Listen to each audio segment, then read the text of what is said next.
1,70,000 hectares यानी 1700 से भी ज्यादा स्क्वायर किलोमीटर में फैला हुआ हसदेव अरण्य छत्तीसगढ़ में स्थित है। यहाँ बहुत ही डाइवर्स इकोलॉजी के साथ साथ हमारे आदिवासी समुदाय के लोग भी रहते हैं, जिनमें गौंड और ओराओ समुदाय शामिल है। Wild life institute of India की एक रिपोर्ट के हिसाब से यहाँ के लोकल कम्युनिटीज की 60 से 17% एनुअल इनकम जंगल की रिसोर्सेज से ही आती है। यहाँ के पशु पक्षियों की बात करें तो कुल 82 जैसी पक्षियों की प्रजाति, 167 जैसे अलग अलग प्रकार की वनस्पतियाँ, 18 तितलियों की प्रजाति है जो एंडेंजर्ड है यानी उनका अस्तित्व खतरे में है। भालू और सरीसृप भी रहते हैं और कुछ शाकाहारी जानवर भी। कई बार हाथी भी स्थानांतर करते हुए यहाँ आकर बसते हैं और बाघ भी देखने को मिले हैं।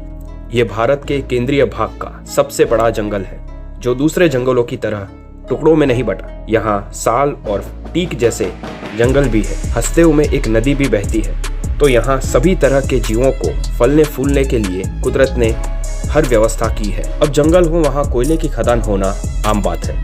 कोई जीव या वनस्पति के मरे हुए शरीर दलदल जैसे इलाकों में पड़े रहते हैं।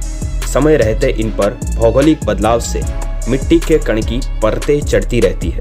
धरती और तापमान के दबाव से ये पित्त में रूपांतरित होता है और फिर बनता है कोयला। इसे बनने में लाखों वर्ष लग जाते हैं।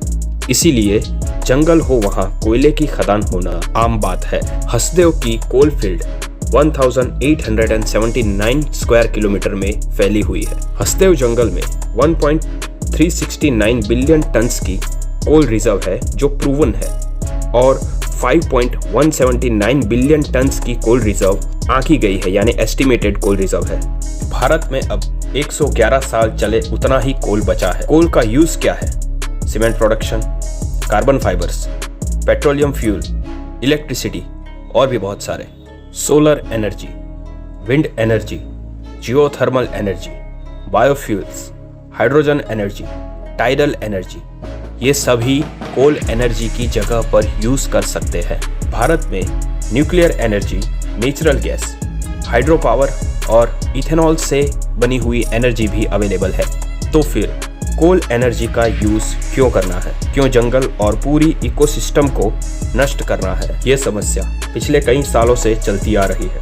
अक्टूबर 2021 में भी कई गांववासी जंगल को बचाने के लिए हसदेव से 300 किलोमीटर चल के रायपुर पहुंचे थे। वहां इन्होंने इस माइनिंग के विरुद्ध आंदोलन भी किया था। सबसे पहले तो कोल से एनर्जी निकालने के अलावा बहुत सारे अलग अलग ऊर्जा स्रोत हैं। सिंथेटिक यानी कृत्रिम कोल भी बन सकते हैं। कृत्रिम कोल इथेनॉल के अवशेषों से बनता है। उस पर रिसर्च करके भी इस समस्या का हल निकल सकता है। मैं सबसे पूछना चाहता, क्या चाहिए आपको? एक ऐसा देश जिसमें हवा, पानी, धरती सब दूषित हो, या फिर एक स्वस्थ जीवन और शुद्ध पर्यावरण? अगर आपके शरीर में ऊर्जा है पर आपके फेफड़े सही से काम नहीं कर रहे, तरह तरह के रोग हैं, तो इस ऊर्जा का क्या करोगे? इस ऊर्जा का क्या करेंगे जिसका उपयोग ना ही हम ना ही हमारे आने वाली पीढ़ी ठीक से कर पाए? समस्या आम लोगों को, आदिवासियों को तथा जीव संपत्ति को होगी। पैसों के पीछे अंधे बिजनेसमैन या नेता वो तो भाग जाएंगे किसी अच्छी हवा, पानी और फैसिलिटी वाले देश में। सरकार को इस समस्या का हल निकालना ही होगा और उनके गलत निर्णय को सही बनाना होगा। 50,000 से भी ज्यादा पेड़ कट चुके हैं। इस माइनिंग पर रोक लगाकर उसे बंद करना होगा। अब स्टे ऑर्डर नहीं चाहिए, अब स्टे फॉर एवर चाहिए। सबसे बड़ा काम वहाँ के प्रशासन के लिए ये रहेगा कि सारे काटे गए पेड़ों की प्रजाति ढूंढे और उसके पौधे वापस वही उगाए जहाँ उन्होंने ये पेड़ काटे थे।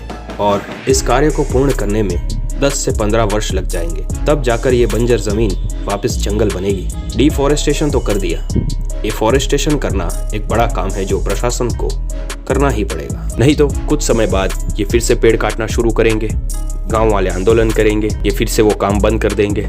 फिर कुछ समय बाद वापस ये चक्र शुरू हो जाएगा और एक समय ऐसा आएगा ये लोग कहेंगे कि यहाँ पर तो पहले से ही बंजर जमीन है, तो यहाँ पर तो माइनिंग कर ही सकते हैं।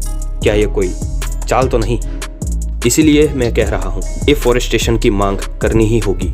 वैसे भी पिछले 10 वर्षों में हमारे यहाँ जितना एनवायरमेंट अनस्टेबल हुआ है उतना पहले कभी नहीं था। कभी भी बारिश हो जाती है, कभी भी ठंड लगती है, कभी भी गर्मी पड़ती है। ये तो आपने भी अनुभव किया होगा। हर साल हीट वेव आती है और कई लोगों की जानें जाती है। हर साल गर्मी का पारा बढ़ता ही रहता है। और कितनी गर्मी बढ़ानी है? 70 डिग्री। अगर समय मिले तो कभी सुबह सुबह आसमान को देखना। अब उतना नीला नहीं रहा जितना पहले था। कुछ जिम्मेदारी हमें भी लेनी होगी। जंगल नहीं उगा सकते पर पेड़ तो लगा ही सकते हैं। कमेंट्स में इस समस्या के निवारण के लिए अपनी अपनी राय ज़रूर दीजिएगा। धन्यवाद। हर हर महादेव।